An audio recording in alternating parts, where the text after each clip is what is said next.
Haben Sie auf Ihren Langdrehmaschinen noch Kupferrohrleitungen oder Verrohrung für die Innenkühlung im Einsatz? Eine Kühlmittelverschlauchung auf Langdrehmaschinen ist aufwendig, dauert lange und verursacht hohe Kosten. Schläuche befinden sich damit auch direkt im Maschinenraum und können Probleme verursachen mit Spänen. Späne können Kunststoffschläuche sehr einfach verletzen. Dieses Problem haben wir mit unserem AWL-Linearschlitten gelöst.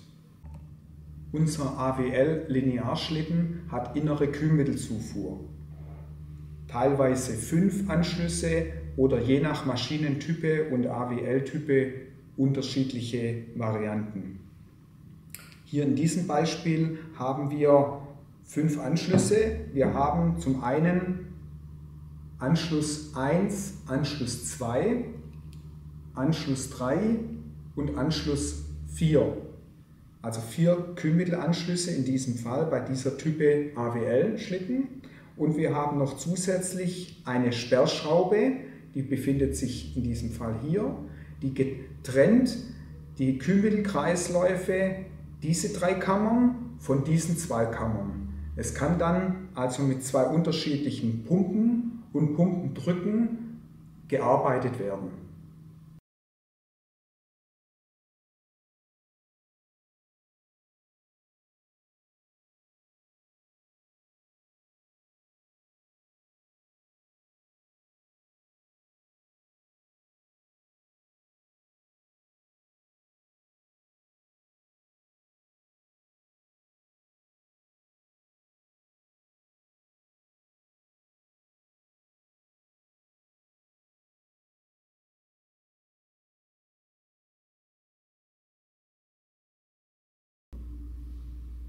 Die 2 unterschiedlichen Pumpenanschlüsse,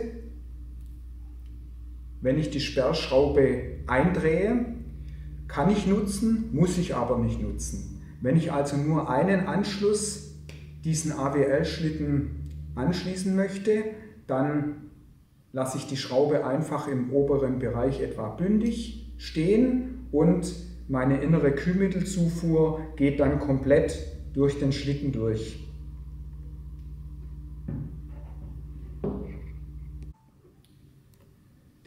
Die Kühlmittelübergabe, wenn ich den AWL-Linearschlitten angeschlossen habe, geht dann komplett unten durch den AWL-Schlitten durch und in der Seite sieht es dann so aus, dass die Kühlmittelübergabe hier direkt auf den hinteren Anschlag stattfindet.